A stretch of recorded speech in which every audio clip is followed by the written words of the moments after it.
Hey, Stephanie, how are you doing today? Hi, Meg. How are you? I am great.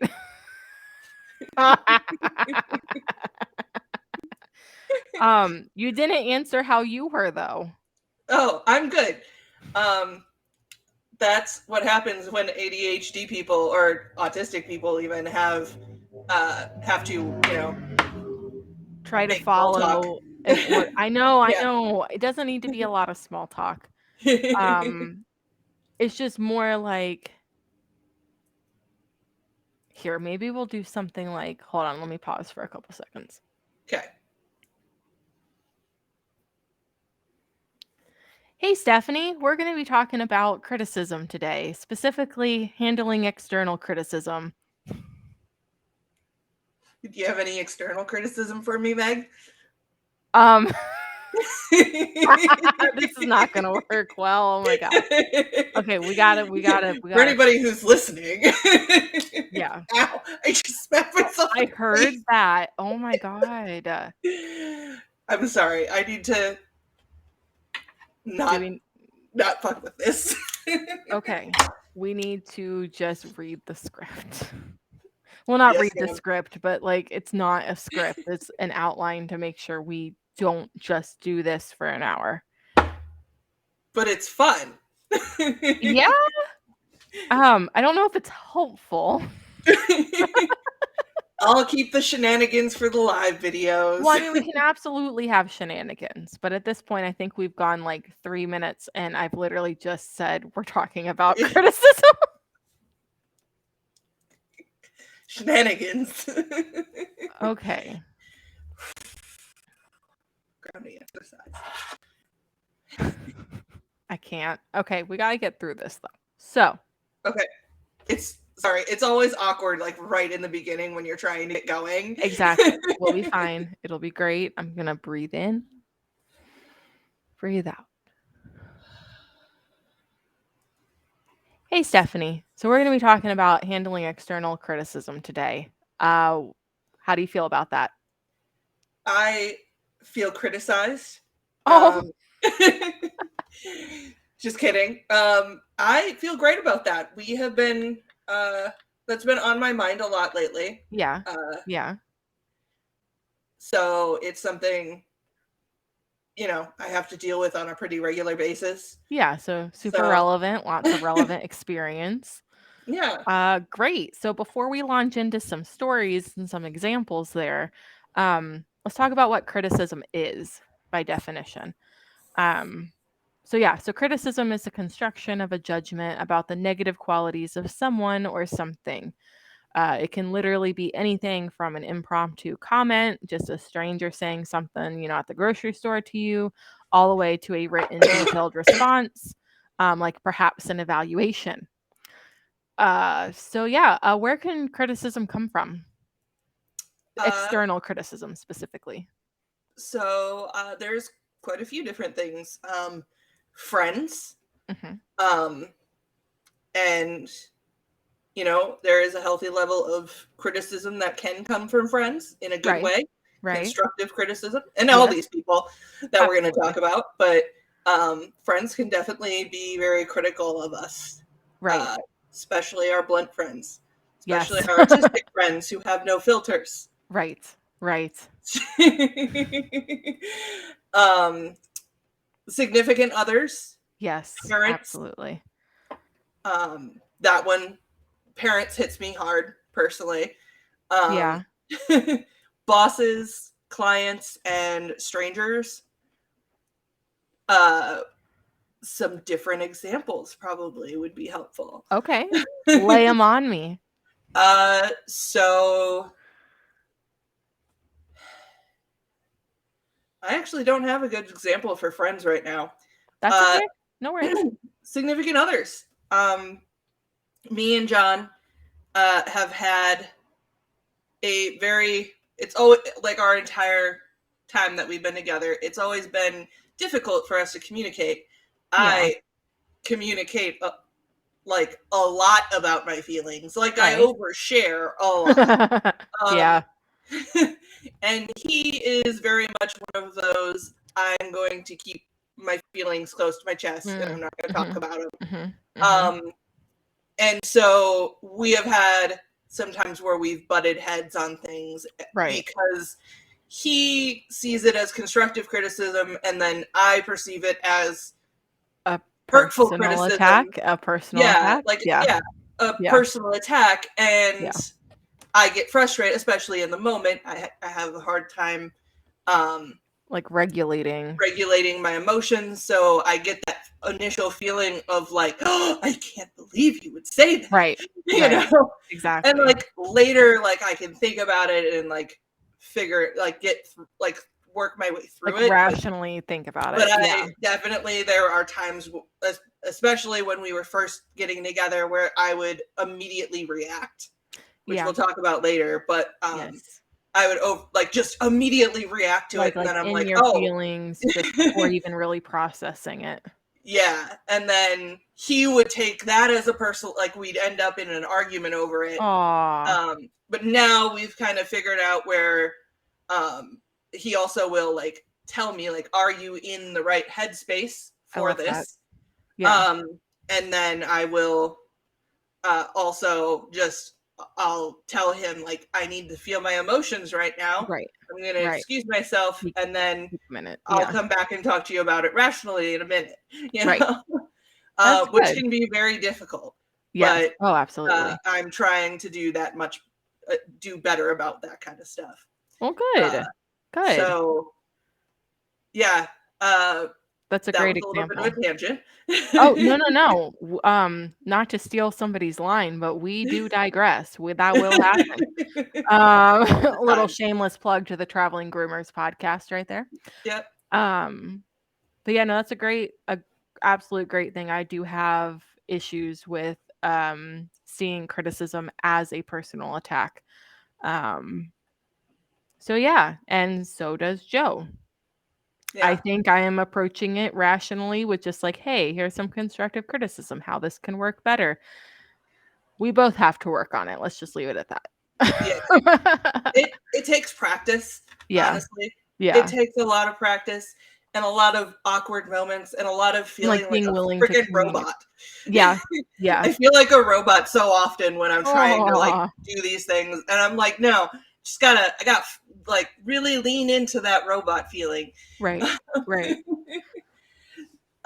So other examples, I got a lot of, I was going to say completely up to you on how far you want to go on the next one. Yeah. I will talk about it in more detail, I'm sure, at some point. I'm very open about my parents, mostly on my mother's side. I am for context, I've been no contact with my mother for 2.5 years. Right. It's not all her fault. She was 17 when she had me, so we grew up together. Yeah. while raising my sister, so it was a whole thing. But you know, the criticism from the parents is difficult. And I get a lot of it. I got a lot of it as a kid, and that's a lot of my unmasking has been reprocessing a lot of those feelings. So I'm sure I'll talk about a lot more of that in the future. Oh, I'm sure. Absolutely. But I even, you know, my dad's criticism, you know, I have a really good relationship with my dad as an adult, and he will give me criticism that's constructive criticism, but again, I take that as a personal attack, especially because I look up to my father so much. Because he's literally just a man version of me. Like emotionally, everything. To feel like that you've like disappointed, even though that might not actually be what it is. He's just, you know, but it feels like. I had a really hard time when I had bought the house from him. He had lived there for 15 years and raised my stepbrother and sister there. So like he had a lot of memories, and he's a very sentimental dude, just like me. But I did a lot of things to change the house to be more me, which is fine, and he agreed it was fine. He had a really hard time going into the house, and he would point out every little thing. Oh. And he didn't do it on purpose, and so he honestly just stopped coming to my house. Oh. Which is fine. We went to his house. His house was fine. So yeah. But yeah, I get you'll hear about all my parents. Oh yeah. We'll talk about all our mommy and daddy issues, and we'll touch on everything. Yes. Any examples about bosses? I definitely could say so. My last boss, love her, by the way. But we had, especially when I first started working for her, we have our brains work we're both neurodivergent, but in very different ways. Right. We had a lot of communication issues throughout most of, for a lot of time and it was just like, she would give me constructive criticism, and I would take that very personally, because it's like, this is my passion. Right. And it's like, it hurts. And like, it's not that I don't want to take that constructive criticism, because she was right, pretty much every time. Yeah. But, and like, I eventually did take a lot of that constructive criticism, but there was a lot of times where I would feel hurt, because it was my passion, and she was, right. shitting on it in my perspective. And Yeah. really, she was just telling me how to be better. Right. And helping me. So it took like a reframe. So I finally reframed it, and then I was like, oh, everything makes way more sense. Like she's not just trying to hate on me. Yeah. She actually really likes me. So, but yeah, like, I'm very grateful that she stuck it out, because I was also, the whole time I was working for her, I was dealing with chronic pain on top of going through this journey of like learning about my neurodivergency and trying to make my life comfortable for myself, Right. And so she went through a really big growth period with me as well. And she put up with a lot of shit. And so applause all around for her, because she's awesome.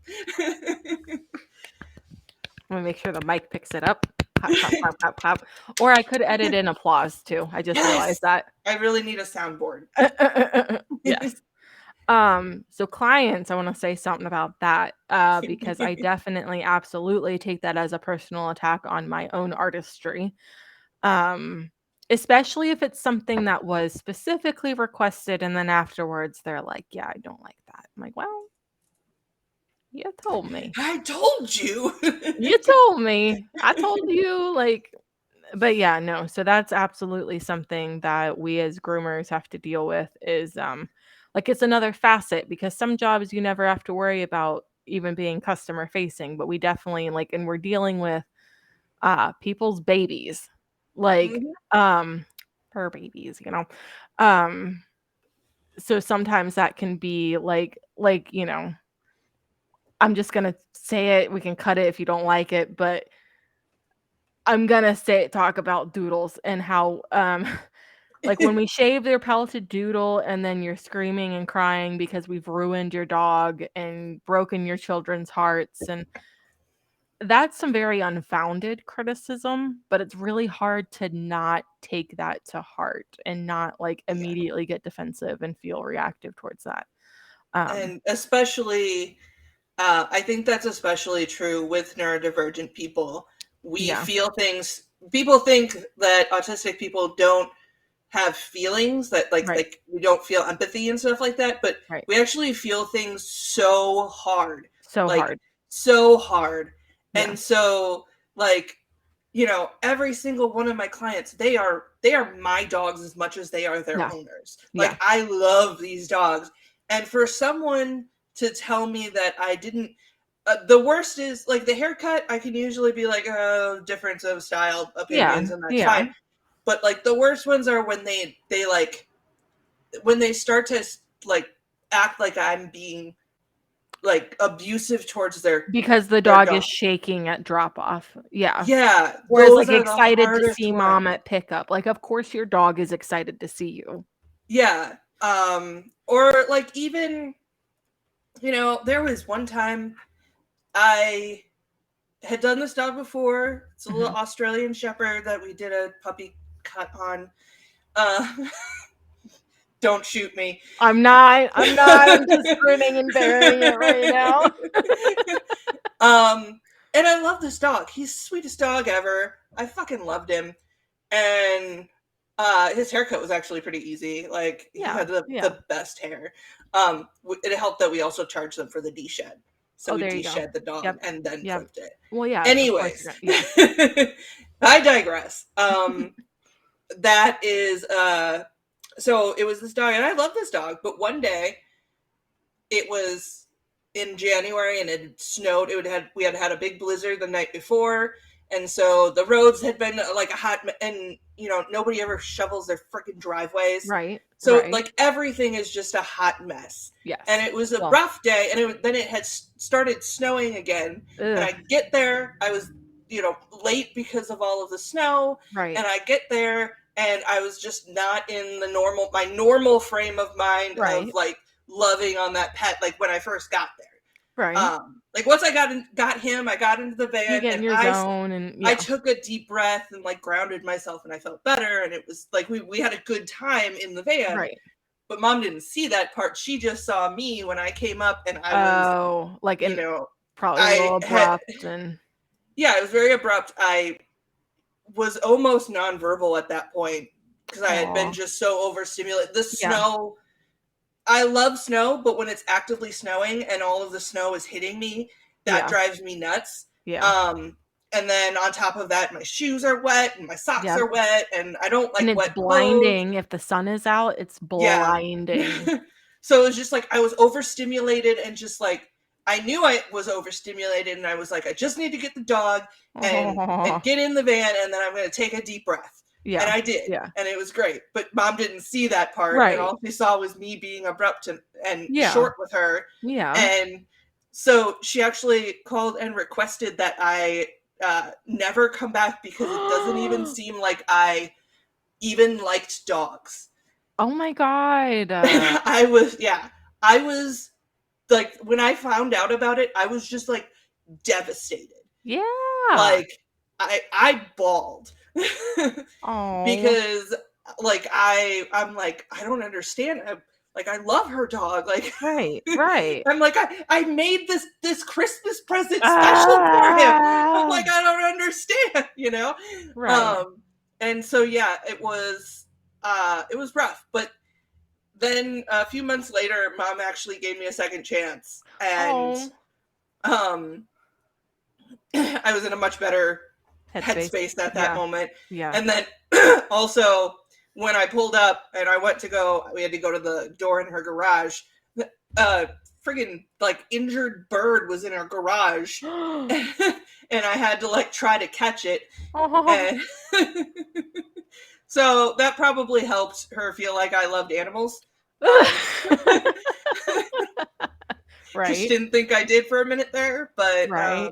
I'm glad it was a second chance. Yeah, but and I understand like sometimes that can be like that, but like right.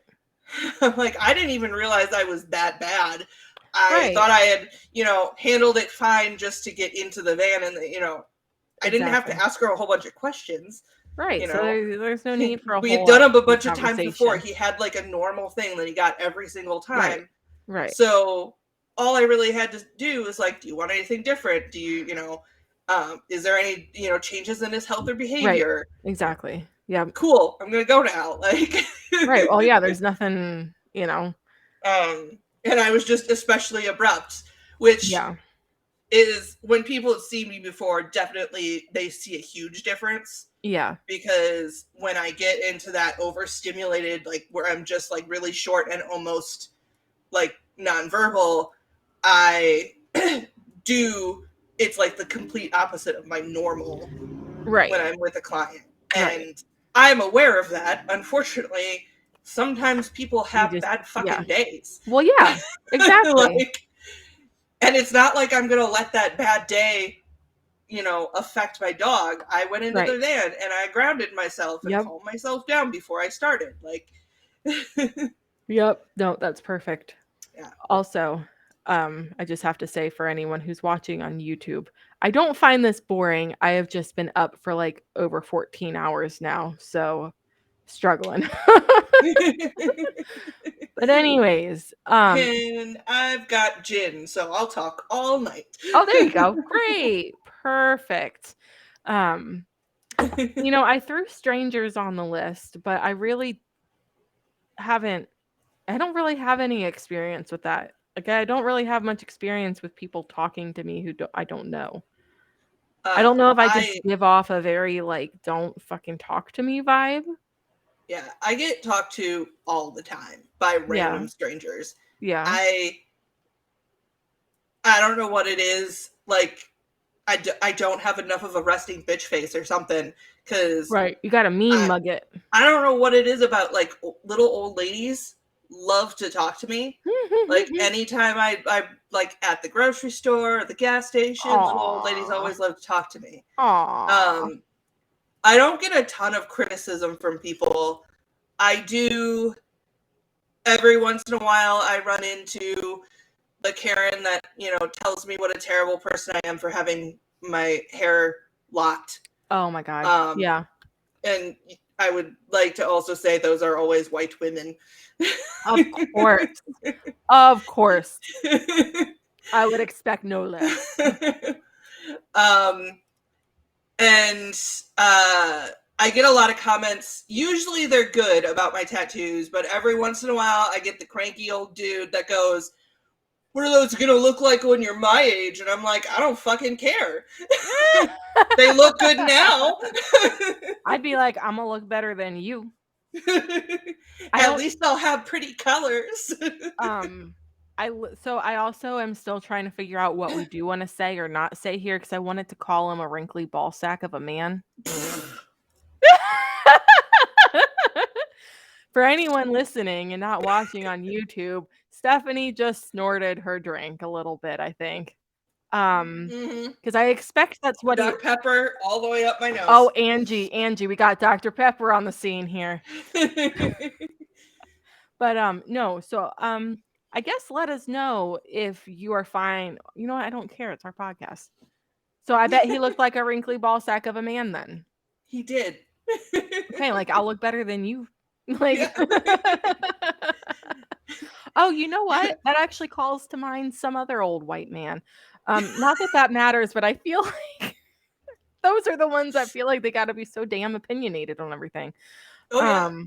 I'm not trying to alienate any one category of people at all, but that reminded me of something. It was, I don't know, a couple years ago at least.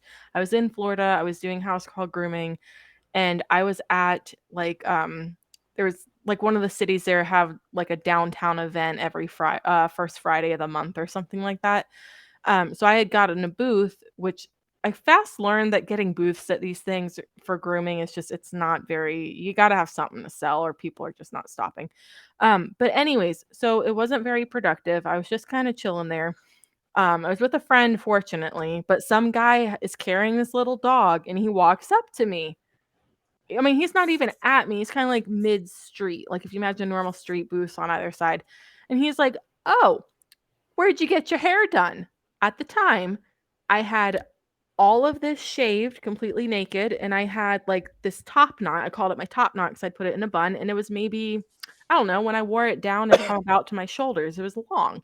I could split it and make it look like a full head of hair because my hair is so thick. But anyways, I don't remember how I was wearing it. I don't know if it was up or if it was just hanging over. But I immediately rattled off my hairdresser's name because she was in the same town. I was like, "Oh, she's right over there." Like as I was happy, I was like, "Oh, this old man is like wanting to know where I got my hair done." He's like, "Good, now I know where not to go." I was like, "Bitch." Like what sort of backhand, like what possesses you? What possesses you to think that that's okay to say to a perfect stranger? I don't understand that at all. The things people will say to strangers is just insane to me. And I'm like, what if your your granddaughter, like, are you gonna, like, maybe you got some joking relationship so you can do that, but not you and me, sir. Not you and me. But anyways, are we good on examples there? I think we are. All right. We just spent 25 minutes on it. It's fine. did. We're doing great. We're doing great. For reference, we allocated like 15 minutes per section, but it's okay if we go over. We're gonna cut some. It'll be fine. So anyways. And if you don't like it, tough titties. Tough titties. Yeah, it's gonna be that's gonna be a shirt idea now. Please, tough titties. Yeah. I'm gonna put that on my envelope. Also, oh my God. Fair warning to everybody. Yes, we are going to be that kind of podcast. Do not let your children listen to us. Don't put us on speaker unless everybody is cool with cursing and vulgarities like tough titties and old wrinkly ball sacks of men. If you want PG-13, go to Sesame Street. I was gonna say it's not us. It's not us. It's not us. We have been masking long enough. We're not doing it here. We're coming out. We're coming out loud and proud. Here we go. Coming out. So you better get this party started. I'm coming out. I'm coming. Okay. And now for a message from one of our sponsors.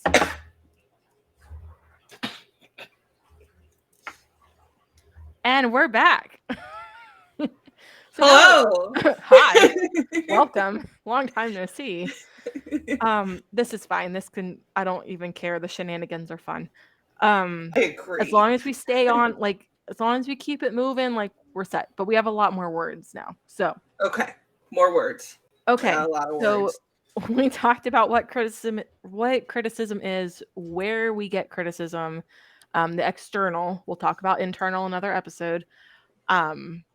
Different examples, stories. So let's talk about how being neurodivergent affects us handling that criticism. So a sensitivity to criticism can lead someone to be negatively impacted by any criticism, even when that criticism is meant to be constructive and intended to be helpful. When we are sensitive to criticism or even hypersensitive to criticism, it can sting in any situation, whether we even believe the truth in the comments or whether we know if the comments are false. Most people, maybe not, I don't know, there might be more neurodiverse and neurotypical, but a lot of people are able to consider and integrate helpful criticism and experience no lasting effect from it. Let's just dream about how nice that would be. Okay. Anyways, so a way to tell if you're experiencing anxiety, depression, anger, shame, and or extreme defensiveness when faced with criticism, that may indicate you have a high level of sensitivity when it comes to criticism. And I just need to mark that I am all of the above. Yes. If this were a test, I would have just X'd through all of them. Yes. So a lot of us on the spectrum have... Oh, go ahead. I was going to say it's often referred to as rejection-sensitive dysphoria. Yes, and we will definitely, absolutely be talking more about that in another episode. I didn't even think about that. Good call. So a lot of us on the spectrum have this extreme hypersensitivity to criticism. We can internalize this, which negatively impacts our self-esteem and can have us thinking about it for years or even decades. So a lot of this does start at childhood. This hypersensitivity to criticism can also be found alongside perfectionism, obsessive compulsive behaviors, and with anxiety and related conditions. I'm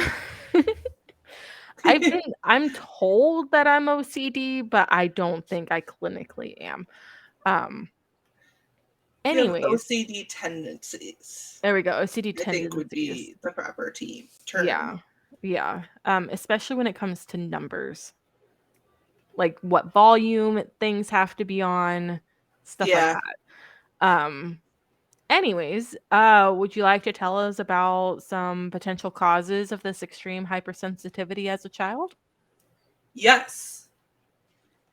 Um, yes, I see it. Thank you for highlighting it. You're welcome. That's why I was like, wait, I'll highlight it real quick. So potential causes for this extreme hypersensitivity as a child, being corrected frequently, being bullied by peers. It's okay. It's a day. It's a vibe. Yeah. Constant negative feedback from parents and teachers. Yes. Being dismissed and excluded. And feeling like you never get it right. Beautiful. Well, not, but that's pretty on point. Also, I don't know if it's later in the thing, but Go for it. it'll also cause you, a lot of these things will cause you to have executive dysfunction. Because you're paralyzed by... Yes. So, yeah, all of these factors can lead into us perceiving criticism where there is none. I know that sounds kind of crazy, but like literally, like you can be so conditioned to this and it can be so internalized that even positive feedback can be interpreted as negative because we experience, like we perceive all of our experiences through the filter of all of our past experiences. Mm-hmm. So if something has proven to always be a problem, like you've experienced all of this criticism, like excessive criticism as a child, then you might be, I don't know, you might notice a change in tone of voice that the other person swears isn't actually there, but Mm-hmm. you're hypersensitive to the little things of when someone might be in a bad mood and might be wanting to criticize. Yeah. I um I also will have to say I was in an abusive relationship in my early 20s. And so I have some issues from that too. Right. But when I'm very hypersensitive to John. So he will just be, vibing and just, Yeah. you know, he's driving or whatever and just, concentrating on driving, not really thinking about anything. Right. But like he'll do just the slightest like tilt of his head and I'm like, did you have something to say? Yes, I'm so anxious about it when I'm like starting to perceive this change right. that like I immediately start like I need to do something to fix it. And Exactly. so it goes into that people pleasing of like, okay, I'm gonna fix it. Like, what do you need? What do you need? Like, Yeah, and what's he'll be wrong? like, What did I do? What did I yeah. say? He's like, I'm fine. And then I'm like, are you sure? And then they get upset because you have to ask like 7 times, are you sure Yeah. you're okay? Because like that's not normal. Like you don't know, like if someone is constantly messaging me with smileys and like obviously have a very normal cadence of texting and then they want to send me just the letter K. Oh yeah. I'm literally never okay with that, guys. I'm going to tell you right now, I'm going to automatically think you're pissed at me. So if you could at least spell out the word, please. I do the rainbow. The rainbow. The rainbow's great. Rainbows make me Yeah. smile, clearly, hence why We everything's have rainbow. our messenger chat set to a pride theme. So Yes. instead of the thumbs up, we can do the pride pride flag. And as you message, your message boxes scroll through the colors of the rainbow. It's very pretty. I have most everybody switch to that theme. So Nice. because I like it. But anyways, so the impacts of this extreme hypersensitivity leads to us saying or thinking things like, for example, it's my fault, I screwed up, I'm always wrong, and then it's a minefield figuring out how to avoid criticism. Yeah. So I always have this where like if when John leaves work, we always talk to each other on the phone.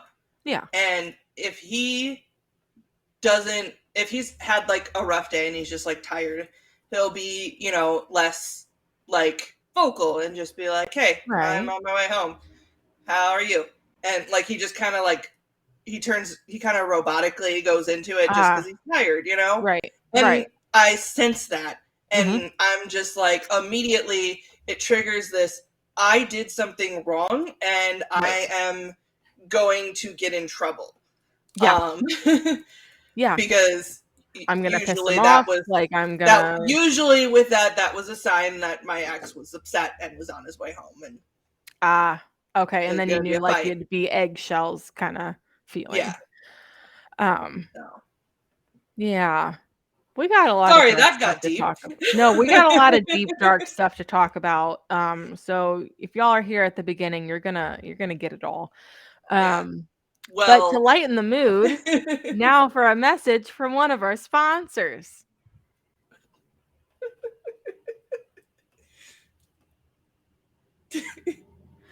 And we're back. We're back. So, do you want to talk about like when we have this hypersensitivity, this extreme hypersensitivity to criticism? One of the big things that brings us is a metric fuck ton of stress. So do you want stress. So let's get some like definitions out there, get some kind of knowledge out there. Do you want to talk about different forms of stress or stress responses? And I'll take the other. I'll do the stress responses. Okay, cool. Then let's talk about the first kind, or the first we'll talk about the kinds of stress. Because there's a couple. So you don't really hear, you just say, oh, I'm stressed, I'm stressing, but there's actually like significant differences here. So first you have eustress, and I'm realizing I don't know how to say that. Eustress. I'm going to say eustress. Someone can correct me. Ostress. I don't know. Anyways, I just thought of Eau Claire.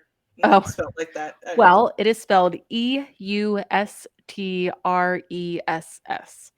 So this is the most common form of stress. It is very short-lived changes in the stress hormone levels in the body. For example, taking a test, arguing with someone, having to get up and speak in front of somebody. However, key note here, this is provided you don't also have like generalized anxiety disorder, because that kind of stress, like taking a test or getting up and talking in front of somebody, is not short-lived stress. I'm not sure if there's anything that does give me short-lived stress because of my anxiety. I think there's so much buildup. But You're anyways, just always stressed. I'm just always stressy. There's like if less stress and more stressed. Exactly. If I would literally be like a cover model if stressing burned calories. Instead, it just makes me chronically ill and irritable, which we'll talk about that. Yeah. So then we have distress. We know that one, right? Distress. We're distressed. You have acute stress and chronic stress. Your acute stress is short term, not as short lived as like the eustress or ostress or whomever. But this would be like loss of a friend or a breakup of a relationship, where, it affects you a little longer, but also that kind of short-term acute stress, if not managed properly, it can actually lead to negative brain changes. And like I said, we experience life through the filter of all of our past experiences. So like if you've been in 7 relationships and every single one of them ended shittily, you're probably going to go into the next one with a negative attitude. I mean, it's what you know, it's what you've experienced, it's what you've come to expect. And then we also have, so the chronic stress is also known as toxic stress. Cue Britney Spears playing in my head. So this is toxic.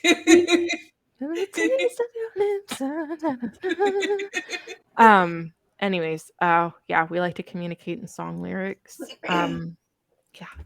We'll get I used to that. feel like I might cut this part. Oh, 1 second. I just gotta say this. I might leave it in because it's funny, because that's what they do. But I literally feel like at some point I'm going to say rar and I just need to let you know that. Like, I'm getting that vibe right now of just like anyway. Okay. I don't want to laugh about stress, but it's just, this is interesting. It's a new experience. Sometimes you just need to And laugh at your stresses. laughing releases endorphins, and at the moment, that's the only way I'm getting serotonin or dopamine. I'm gonna figure out. I know the difference, but I always forget it. But I know I've looked it up several times. We'll talk about that for sure, and other different hormones in the body, because so much rides on hormones and whether your levels are, adequate or not.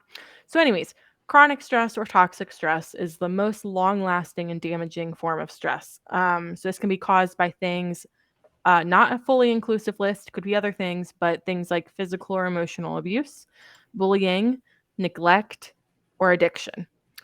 Which these can lead to lifelong physical and mental health issues, because this stress actually changes the way the brain communicates with itself and the rest of the body. So this sort of stress can permanently change you, which is scary to think about. Yes. Yes. So let's go. We know our four. I mean, I would like to point out that in some cases that it will change you so much that you no longer exist. So let's keep an eye on our stress levels, guys. Yes. Absolutely. Yes. If you ever need someone to talk to, we're here. We're here. We will literally send you a link to one of these things, and we can all talk on camera, or we can just audio talk too. Like, that's fine. Whatever you need to do. I'll give you a super cool rainbow background too. Like, it'll be great. It'll be great. Except actually, I think you'll have to find it yourself and download it, because I think that's how we did it. But that's beside the point. Yeah. We would figure that out for sure. So I just want to say, before you launch into stress responses, that it was really only until very recently that I knew there was more than two. Like, for me, it was always told fight or flight. It was fight or flight, and there wasn't anything else. So this was really enlightening for me to research. So if you want to go ahead and go into those, that would be fabulous. All right. So I'm going to talk about stress responses, and I will have a story to go along with this at the end. Don't let me forget. Okay. Story. But I'm going to start. So there are four. There are four stress responses. The first one is flight. Flight types protect themselves from threat through escape. Those that engage in this trauma response cope with a threat by running from or fleeing the situation. People engaging in a flight response often... I'm saying flight, right? Yes, flight. I'm going to start over on this part. Okay. Also, I know there's a lot for each one, so if you don't want to say it all, that's fine too, but I liked all of it. So just give it a couple seconds of pause. In my head, I was reading fight, and then I went to flight, and I was confusing myself. Do you want me to put it before we actually continue? Do you want me to put them in a different order? No, they're fine. Okay. All right. Just give it a couple seconds and then start over. So flight types protect themselves from threat through escape. Those that engage in this trauma response cope with a threat by running from or fleeing the situation. People engaging in a flight response often report difficulties with relaxation and sitting still, as they are constantly worrying, rushing, hiding, or panicking when they feel threatened. The thought behind the response is, I need to run from the situation before it can hurt me.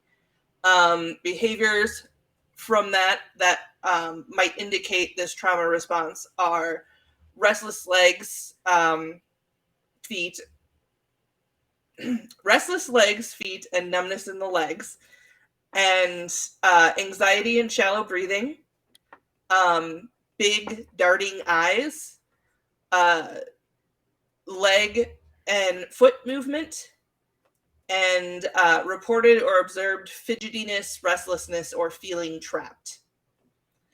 I'm going to tell you the story now, actually. Okay. So I got into a deep dive on this Google Scholar scientific paper that I found because there is a theory out there that they are in the process of researching, and there is promising evidence in support of it, but it's still a theory, is that neurodivergent people are they basically evolve differently. Right. And so their genes are more closely related to the Neanderthals, or, the hunter-gatherer types of brains. Right. Where the people who are the neuromajority or neurotypicals, whatever word you like to use, right. They are more they have more brains of the farmer herding kind of thing. And they actually are equating this in as far as like looking back in history, their hunting style from back then, and for the two different types of brains, and they're comparing it to, because we don't have a hunting style anymore because we don't hunt. Right. But we have used our hunting styles and switched it into sports. Yeah. So sports ball, actually, I have an interest in it right now.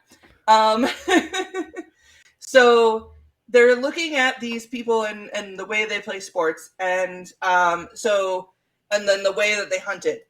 So the neuromajority or neurotypical brains, they are more of the farming and herding. And so they have evolved in a way to do that job. Right. They're not running as much. They're not doing as much movement. And their fighting style, they're mostly going to use a large amount of people on a large herd to try to, and they will also do a lot of things like trapping. They're going to do more ranged attacks and stuff like that. Mm-hmm. Mm-hmm. Where the other side, the Neanderthals and how they hunted and the way they play certain sports now, is these people that are the neurodiverse, mm-hmm. and mm-hmm. Or minority. I've been learning those words now. Okay. They tend to have this hunter-gatherer type evolution. And so we have developed this hypersensitivity in our senses because we're constantly on the alert for animals, or, for our prey, and also for predators. For predators, absolutely. And we usually are more that we don't have as much, we don't do as much of the communication with each other because they usually hunted in smaller groups. Yeah. So usually in most historical things that they've found, they usually found that it would usually be the two parents, the mom and the dad, and then kids. Right. So, only like 4 or 5 of them. And instead of like all trying to work together as a team, they instead will have the kids distracting the animal, doing something, throwing things and stuff over there. Right. And then the parents will sneak up and grab onto the fur and then attack. Yeah. And so it's they've kind of equated that more to like these like less team, not the team sports, the more individual sports. They're kind of equating that to the same idea. And the people, like when they've done the research, like people who are more majority and neurotypical, mm-hmm. they tend to play the big team sports. Yeah. Yeah. And the people who are the minority and neurodiverse, they tend to be looking at, the single type personal thing. More strategy and smaller. Yeah. So that's where you can kind of see too the way that they would react to stress as in a predator, they're Right. probably going to react in one of these ways too. So it's kind of cool to think of it that way when you're Oh, thinking of yeah. this. No, and I hope that continues to develop that theory. Yeah. So next, after I've done that tangent, That's okay. the fight response. Yes. Fight types protect themselves from threat through conflict. They believe that if they establish power over the threat, it will result in security and control. This response may feel like an adrenaline rush accompanied with a desire to defend oneself through fighting, yelling at, or controlling others. The thought behind this response is, I need to eliminate the threat before it eliminates me. Behaviors that might indicate this trauma response are crying, hands and fists, desire to punch, flex jaw or tight jaw, grinding teeth, fight in eyes, glaring, fight in voice, desire to stomp, kick, smash with legs and feet, feeling of anger and rage, knotted stomach, nausea, and a burning stomach. Yeah. Which is, I have definitely felt that response. Oh, yeah. I usually only feel it when it comes to someone else being threatened. Dude, I was literally going to say that. Like, that fight response only comes out when it's somebody else that I'm protecting or standing up for. Otherwise, I am like, okay, bye. Yeah. Well, I'm usually, when it's not for somebody else, I usually am the fawn. Well, actually, now that I read the freeze. fawn, yeah. So next is fawn. Fawn types protect themselves from threat through placation. Those that tend to the fawn response avoid or deal with conflict through people pleasing. They also experience difficulties in saying no and are afraid to share what they really think and or feel, in fear of how others might perceive them. They also are so accommodating of others' needs that they tend to ignore their own. That I don't like being personally attacked by our podcast. Like, oh look, it's me. The thought behind this response is, if I can appease this person, I can be safe from conflict or pain. Yeah. Behaviors that might indicate this trauma response are over apologizing to others, difficulty saying no, excessive flattering of the other person, going out of the way to please others, neglecting one's own needs, and pretending to agree with others. Yeah, over apologizing. Yeah. I'm literally just earlier, I literally did a little belch that Stephenie didn't even hear, and I'm like, oh, I'm sorry. It's a normal bodily function. Yeah.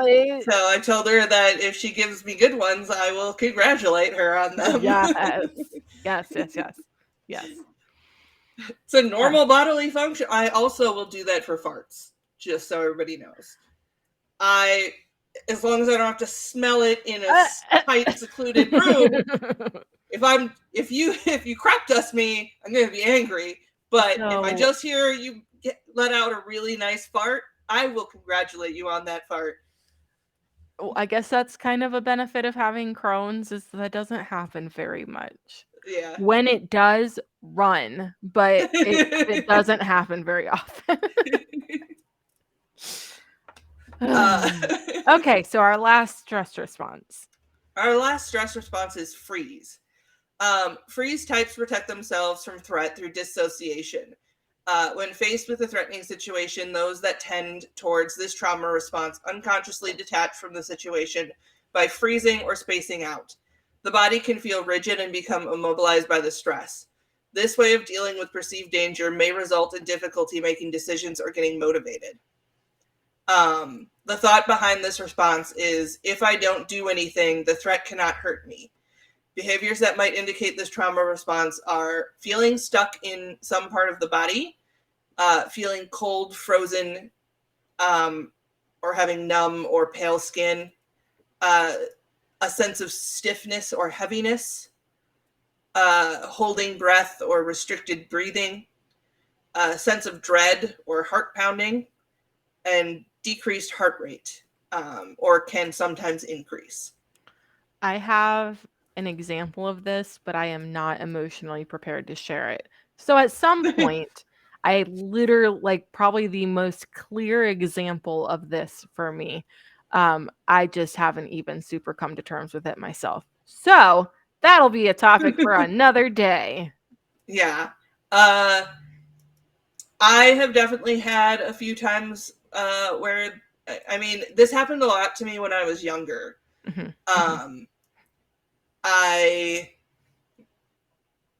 I was always called Space Cadet because I was constantly being berated with criticism, and Right. I would just dissociate. And Is this why everything is space? Or unrelated? it wasn't on purpose, but I kind of like the connection. I love it. I love it. That's why it's space. Yeah. But yeah, I definitely, like, I would dissociate completely, where I would just, like, I'd be stuck there, and like I didn't even know what was going on around me, and just I literally was thinking about nothing. Like, I just turned my brain off. Just gone. And now I kind of have a similar response where I do go into a dissociation, but then while I'm like, my body has gotten into that, like I said, that autopilot of, like, my body is fawning while I'm freezing. You know? Yeah. Oh yeah, no, because the body and the brain can totally do two separate responses. Yeah. And that's what it is. Like, my body fawns and my brain freezes. And I think the fawning response to always getting yelled at for being spacey. Oh, so you've learned how to mitigate that. Which actually ties into the next little bit. So like I had mentioned about being chronically ill, being neurodiverse, sometimes we're in these stress responses near constantly. And that is not normal, nor is that healthy. Stress is absolutely related to your health.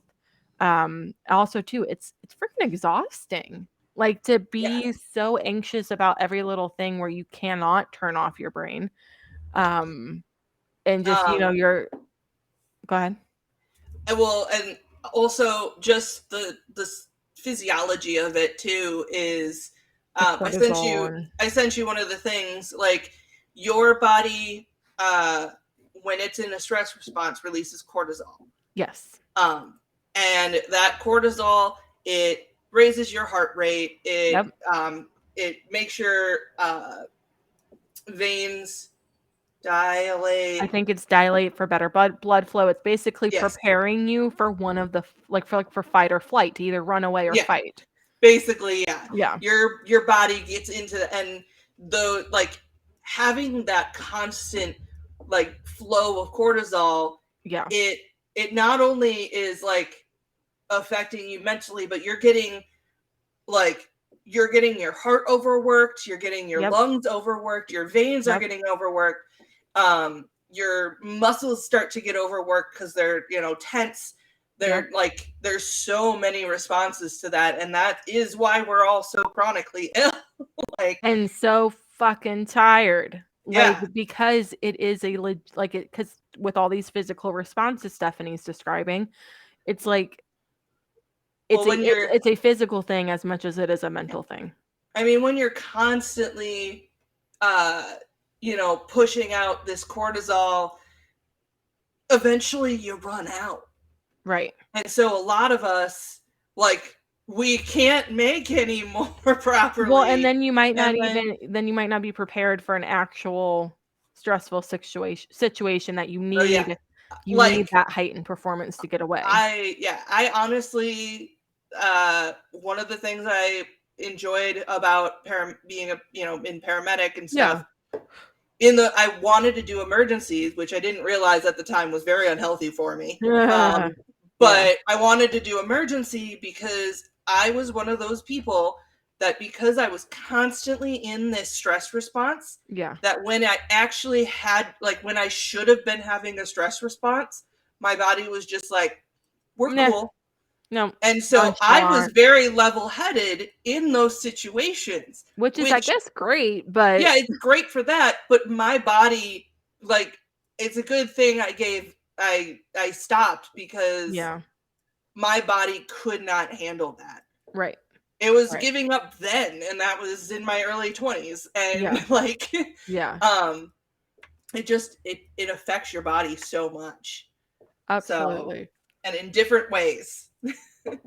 So, so chronically exhausted, chronically ill. So what are some things that we would do to try to eliminate criticism because we're so hypersensitive to it? How can we avoid this? So we'll do things like avoid social situations. So we're just not around the people that we are worried about getting criticism from. We isolate ourselves when we're in groups. Anytime I try to go to like back in Florida, there were these meetings where like local business owners would all meet up, and I would be in a corner at a table on my phone usually, because I'm like, I'm just going to stay over here. No one notices you. People just carry on. It's great. Shut down and not talk. So going nonverbal, thinking if we don't say anything, we can't be criticized. Apologizing for everything that we do in hopes that it will prevent criticism, which who else says sorry for literally everything? It's something I'm working on. Hi, I'm Meg. I'm addicted to saying sorry. Yeah. Just so everyone knows, I will very often tell people, I know I've told Meg, I think I've told a couple of my instructors, you don't have to say sorry.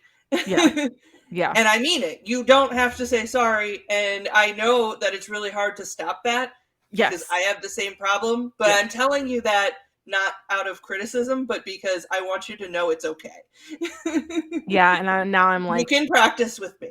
I was gonna say, shit, I literally earlier was like, I'm sorry, I can't record this right now. Like just a couple hours ago, I was like, I just need some time. And I was like, I'm so sorry. And I was like, it's fine. like it's good. It's fine. Yes. So, and then we'll also try to be perfect. So this is where it ties into perfectionism, because if we don't make a mistake, we can't be criticized. Unless, of course, you're dealing with like maybe some narcissistic types. It doesn't matter if you make a mistake or not, because everything is wrong. Anyways, again, this is just going to be a very like, I feel bad that all of our commercials are like after some really like heavy like shit. Wow, this person has trauma. And all now, the trauma. And now for a message from one of our sponsors. I'm using this crystal as a fidget toy.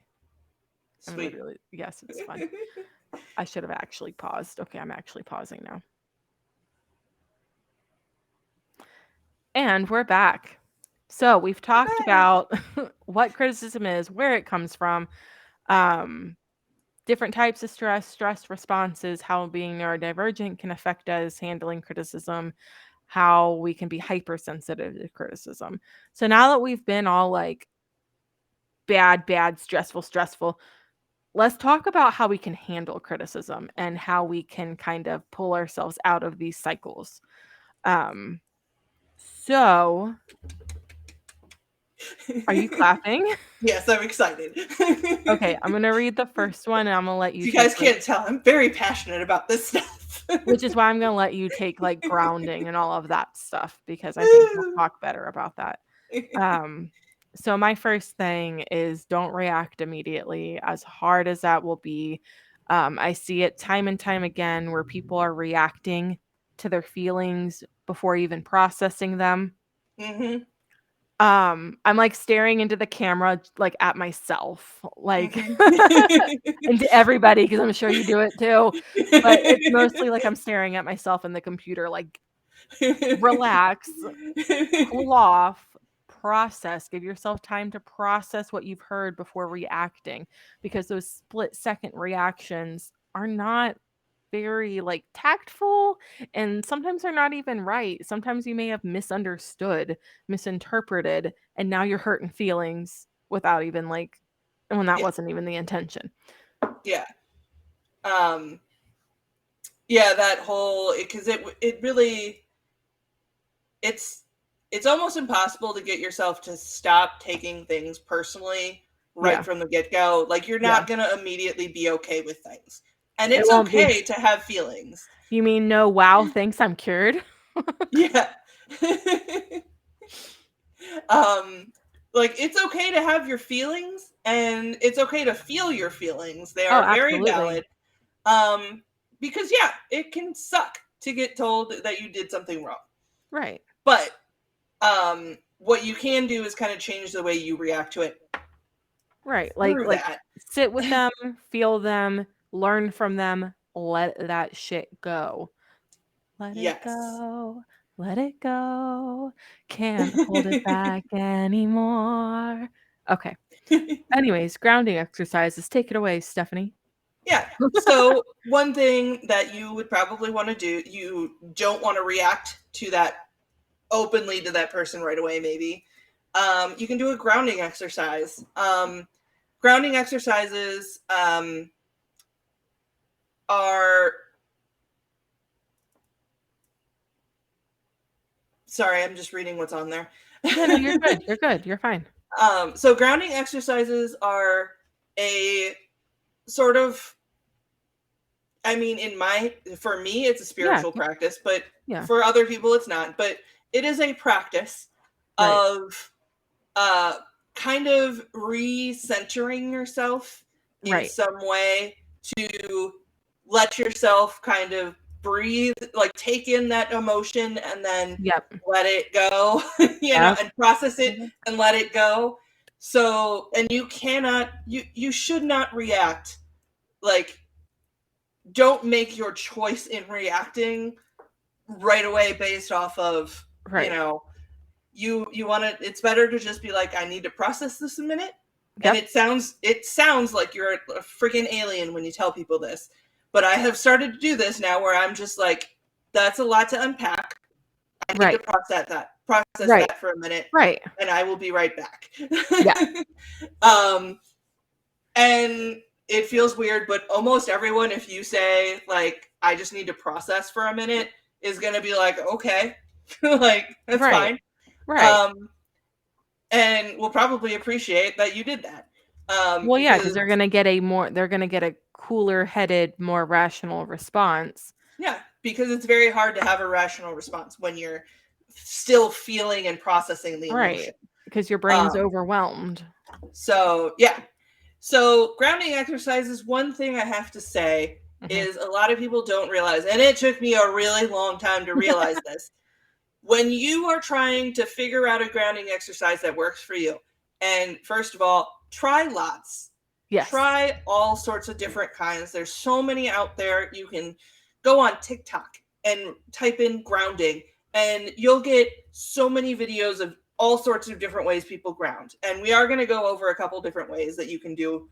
But there are a lot of different ways that you can do to ground. And so try a lot of them, find what works for you. You can also have multiple types of grounding exercises that you use for certain situations.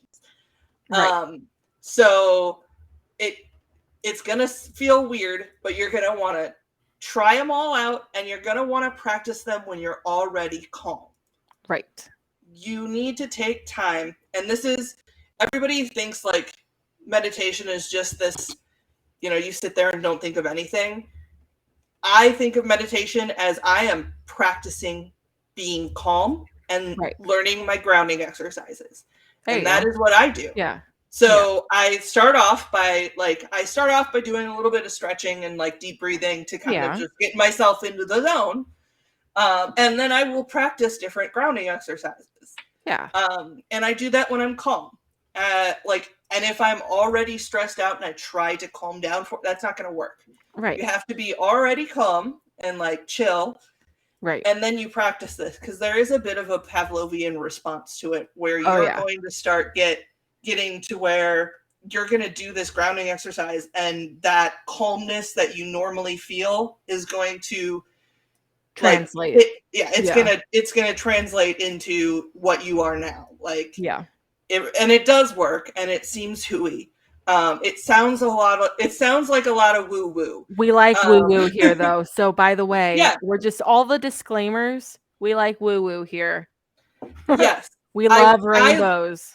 Yeah, so I love woo woo, but for me, I like to think of my woo woo as how it's working practically. Okay. So I am a pagan witch, but everything that I do, there is a practical reason for it, and a scientific reason that I'll I take do scientifical. I love that word. I know it's not scientifical. a word. I love it. I love it. I mean, I'm a kitchen witch, and love it. Like everything that I do for my like kitchen witchery, it's because I'm using that for my mental health, and there is a scientifical reason for it. Yes. Yes. Even if it seems hooey. Yeah, no, I mean, like, that's literally why, like, today's just been a day. It's been an absolute day and a half.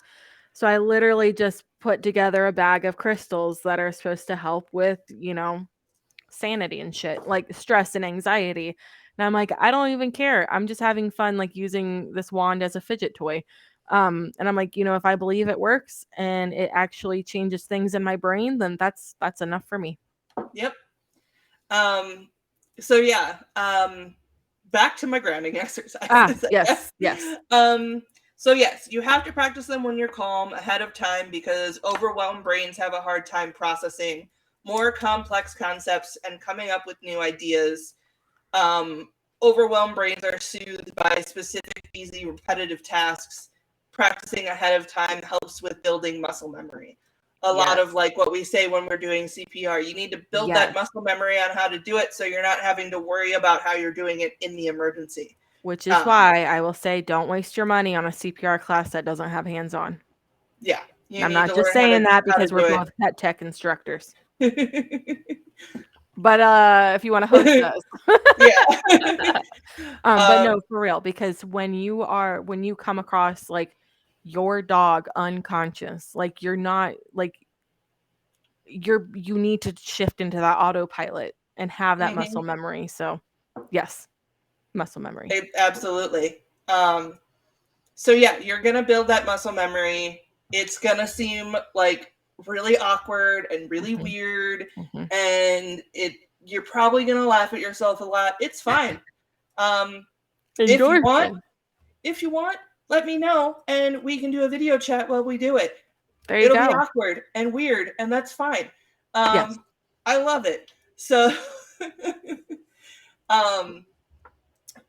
one of the most popular types of grounding exercises that people know, and I've actually used it in a lot of situations, that it's one of the few ones where you don't necessarily need to have the muscle memory. Right. And it's something that I can use when I see someone in a situation where they need grounding and I can help them. That's the one that I go to, because it's getting your mind off of what you're stressing about. Exactly.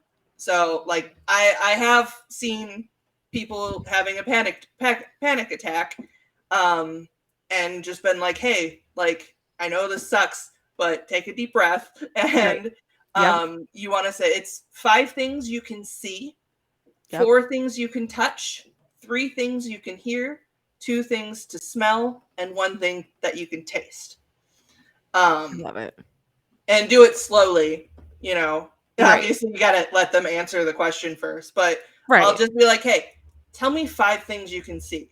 And that immediately, you can almost immediately like it snaps them start to snap, where they're like, oh, I'm not thinking about this anymore. Like they almost immediately take that like deep breath first. And it's like, oh, there you are. Exactly.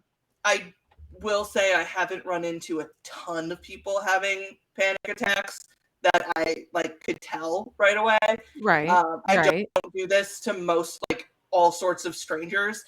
Just you're not just swooping around the mall, like every once in a while I have come upon someone who was very much having a panic attack, and I could tell very easily. I'm not going to just insert myself into most people's situations. Exactly. You can also, a lot of people who practice this one, they a lot of times, I know a lot of people do it with their kids. It's a gentle parenting technique. You'll hear a lot of gentle parenting techniques because it has helped me figure out how to train myself.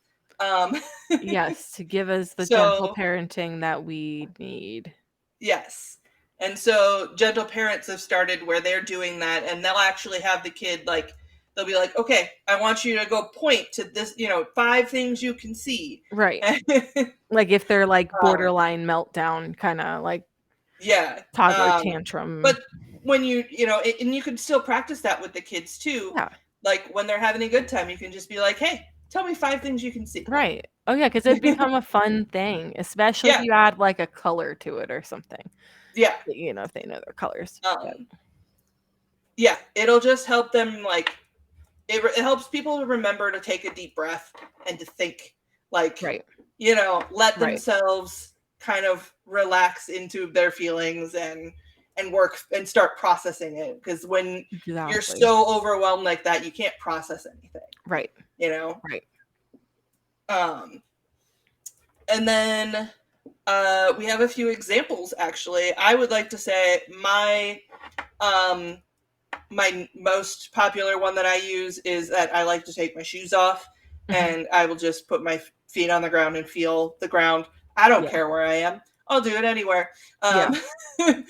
But that is one of my favorites just because like it helps. I'm a very sensory person. Yeah. Which Meg got to see when we were at the field house in Chicago, and they wouldn't let me touch anything. Oh my gosh, I know. It's like the worst kind of museum when the only little interactive thing they had was, I think, the skulls for children. But it was still fun. That was fun. That was still fun, guessing what skull each thing was or bone. But that was like it, though. Everything else was very hands-off. Which, I mean, I guess I understand, but like, give me something to touch. I need to touch something. I learned nothing. We do need to go back. I do want to go back. Yes. I really want to go to the Museum of Science Industry with you. That we need an entire day for. Okay. So down for sure. Yeah. Also, another one that I use a lot is actually deep breathing exercises, and I have Pavloved myself on this one as well. This was on accident. So one of the times that I'm usually calm is when I was using my medical marijuana. I am a medical user. Well, I was in Illinois. But I use it to, help me relax, and also like it helps with pain and stuff, but it was very good for helping me relax. And I had started, because I was calm when I was smoking, I had started, like, didn't even think about it. I started practicing my breathing exercises with the smoke, which then turned into me doing fun tricks with the smoke. But that's a whole nother that's a whole other thing.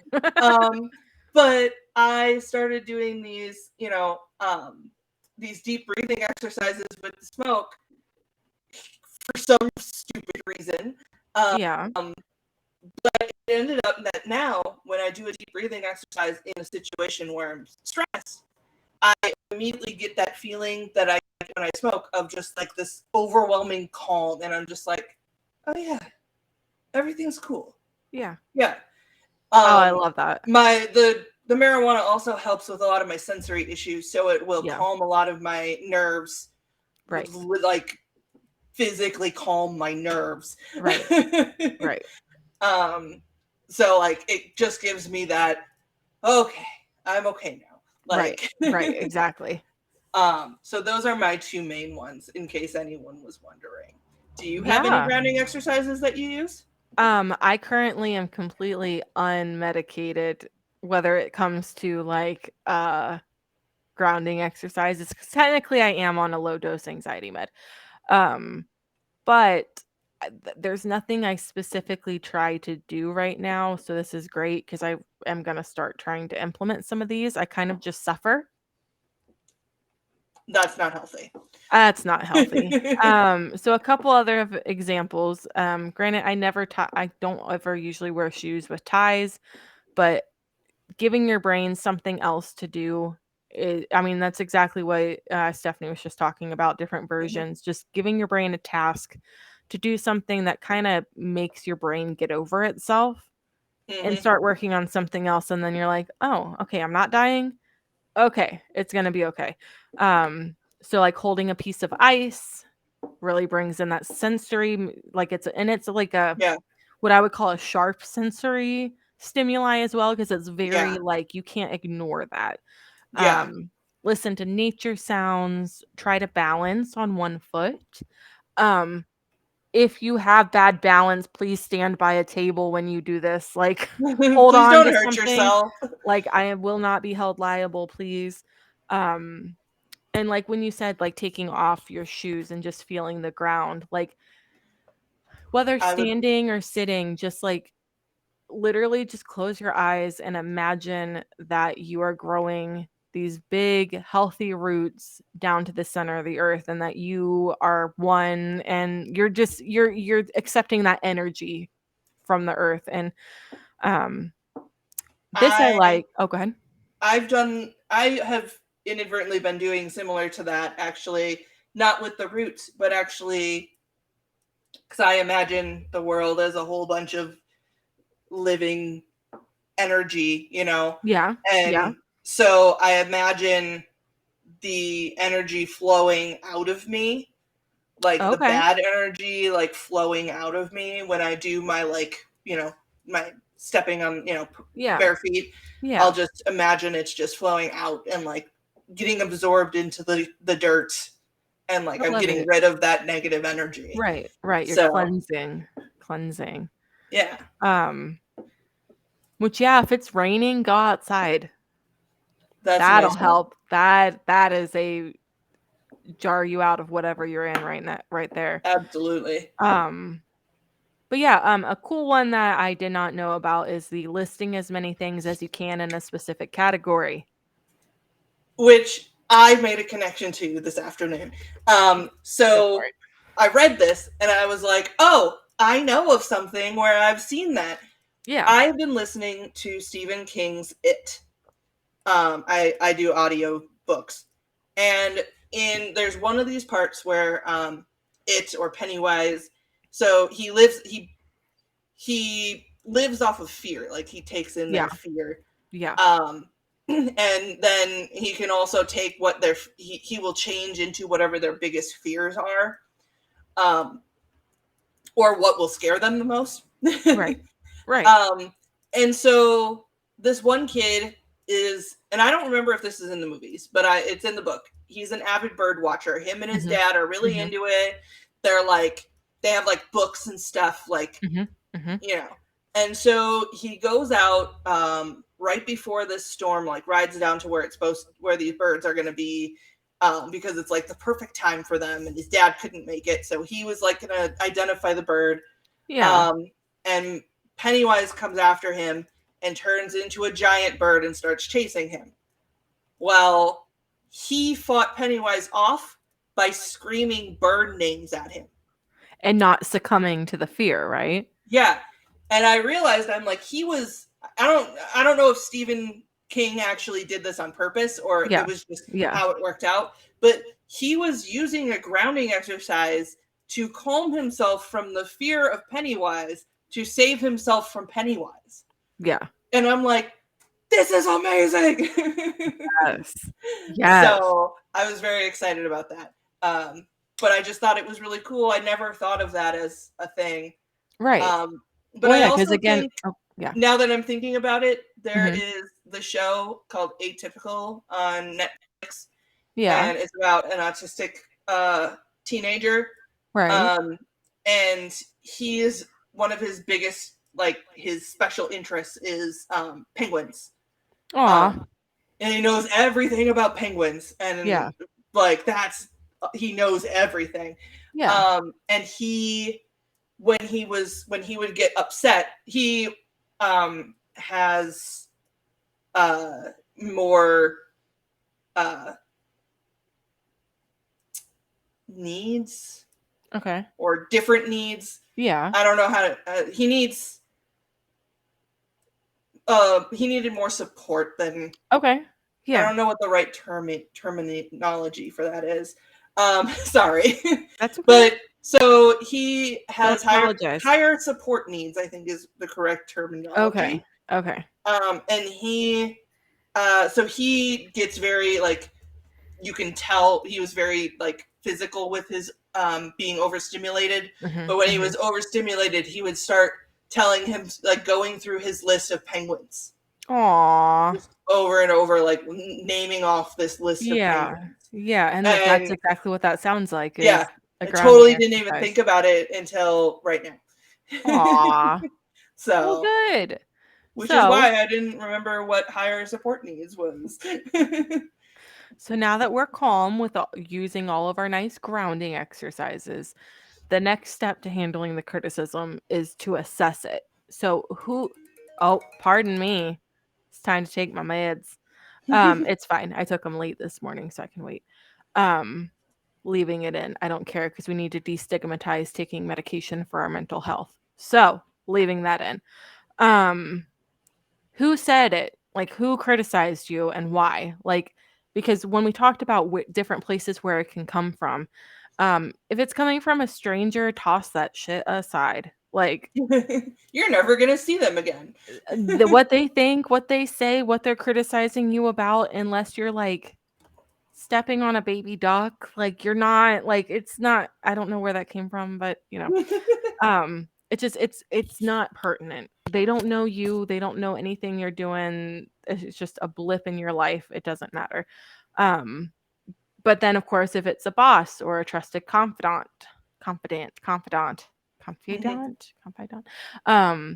your significant other or like someone that you value and you value their opinion, then yeah, that'd be one I'd want to sit there and assess and be like, okay, let's see, especially if like you have a healthy relationship with them, they love you, whether that's in friend or whatever. But so then you're like, okay, this person is likely not just being a dick. Yeah. And they're likely actually trying to help me. So let me think about that. So basically are they trying to help or are they just being mean? Because we all have those friends that are more like frenemies, that you realize like there are a lot of backhanded compliments and just like, or like always nitpicking you, bringing you down, or like, oh, I don't think you should do that when you're like opening a school or something. Like, just really, those aren't good friends. Those aren't the friends for you. Yeah. Anyways, determine if that criticism has real value or should be brushed aside. I would also like to say, yes. Sometimes it helps to have someone that you trust that you can talk to and tell them and get their opinion. Yeah. Or even just sometimes I just need to say it, like talk it out. Oh, I do that with you all the time. Yeah. So sometimes I'm like, I'll just tell John, sometimes I'll be like, hey, I just need to talk this out. You don't have to respond. And then I'll just start going. And just gotta express it. Yeah. Sometimes I just need to get it out of my brain. And so like, it's okay to have, some trusted friends that you can be like, hey, I need to talk, Exactly. Especially if there's someone, like that is already going through, this process of learning this too. Right. You guys are always welcome to talk to us. Exactly. We are here. We are your family now. Okay. Ohana means family. Oh, family means nobody gets left behind. Stitch. Okay. Good Lord, I'm gonna have to watch that tomorrow now. So don't take the criticism personally. However, I know that's way easier said than done, but remember that people usually don't do things to attack you personally. They're not meaning it as a personal attack. And if they are, again, those are not your people. That's a toxic relationship and that needs to go. Whether that's your mom, your boyfriend, or your friend since middle school, if they're being toxic, like I can't tell you how many people I have just completely like cut out of my life, no contact, because they were not healthy for me. I've done it plenty. Yeah, no, from like 2 people that were in my wedding. yeah, We're from done. like blood family I to mean, your yeah. it wasn't just like one thing and then it was done. It was Well, like, right. Obviously, there's like a they build up and then finally something's they a finally straw and threw the match in the giant pile. oh, there you go. I like that better than the whole straw on the camel's back. I like that, throwing the Yeah. match to the fire or to the pile. Um, so yeah, don't take it personally. How people behave and react reflect more on themselves than you. Um, that's also super hard to and also too, because again, tying back to you experience your life through the filter of your other experiences. But that's also true for the person giving the criticism. Mm-hmm. So like if they were dealt criticism excessively throughout their childhood and whatever, they may think that's a healthy form of communication. Yeah. You are not responsible for how other people perceive you. Yes. Obviously, there are people that you know might want to communicate with about the way you and we're going to Right. talk about that. Yes. But you are not responsible for how someone else perceives you, and if they're not willing to see your side of it and listen, then they're probably not worth being in your life. Okay, thanks. Bye. And and I will say this many times, just because they're family doesn't mean you Oh have to yeah. talk to them. Exactly. We're your Exactly. family now if your family sucks. Yes. We'll I adopt adopt a you. lot of family members. Yep, we'll adopt So you. In spirit. yeah. I don't like paperwork.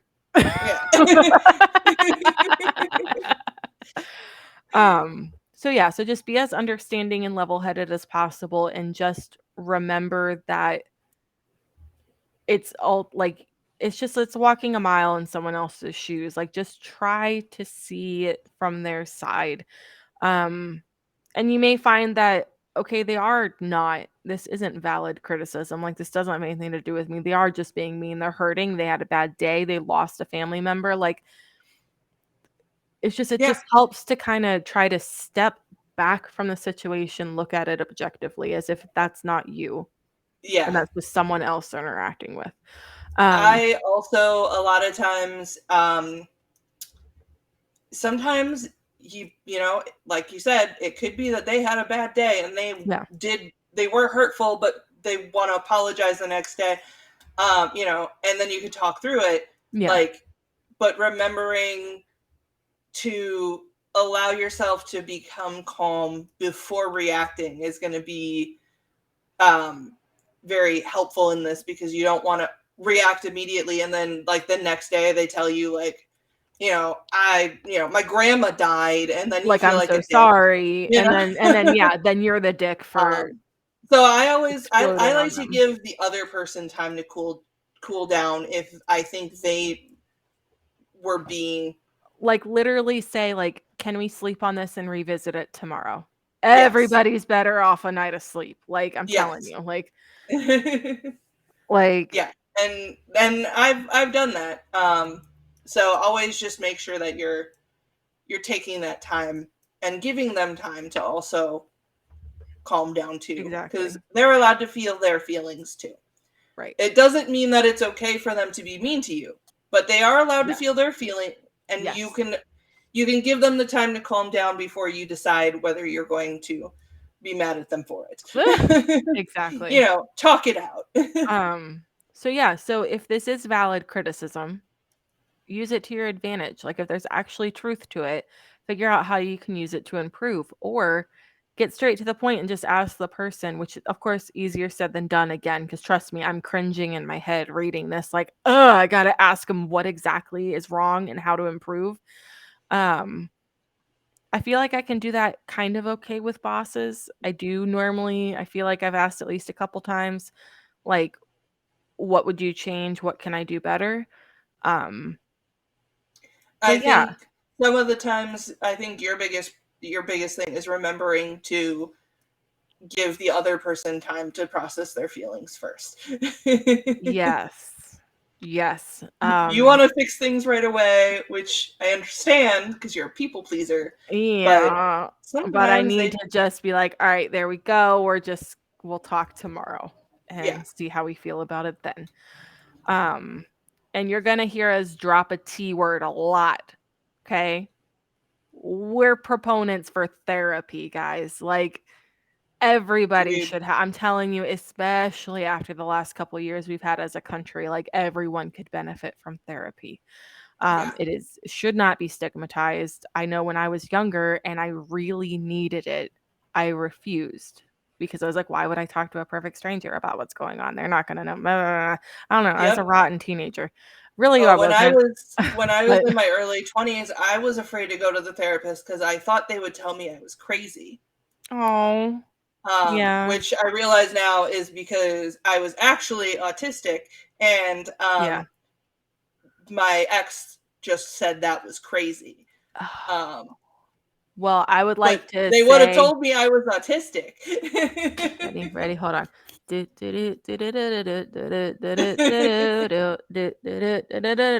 Fuck him. Sorry guys, I might cut that part. It's fine. It's fine. But yeah, I have followed my same therapist for 12 years. Aww, I love that. And I will say, you might not. I got so freaking lucky because I won on the first try.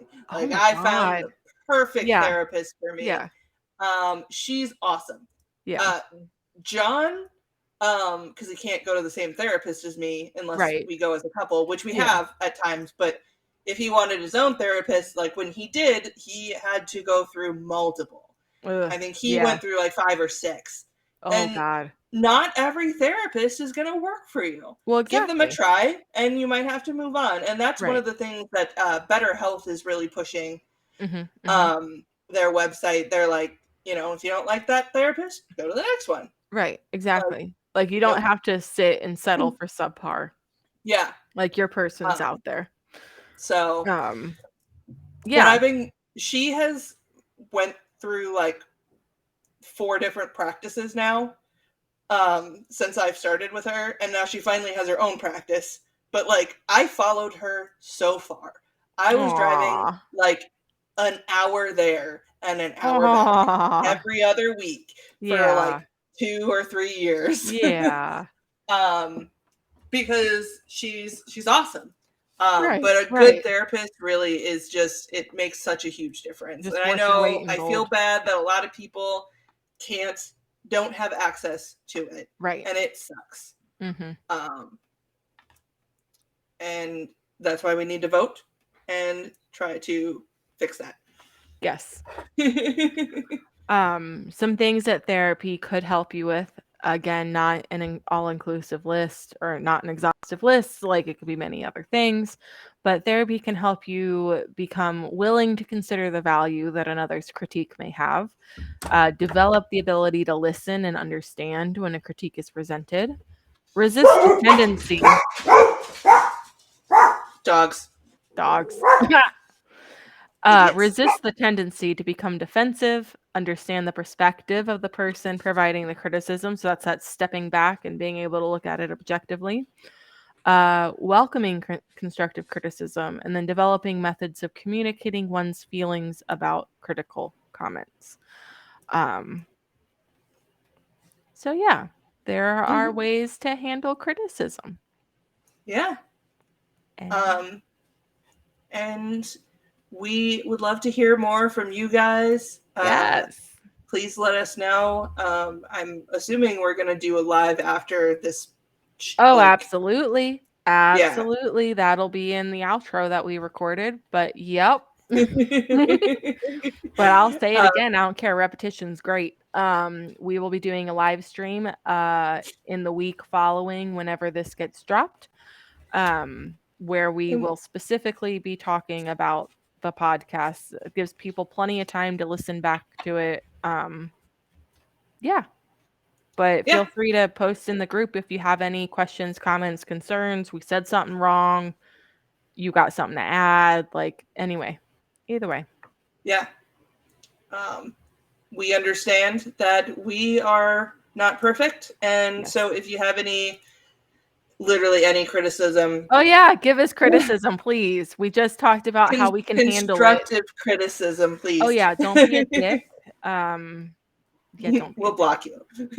yeah, we're not about that. We won't tolerate that among the ranks either.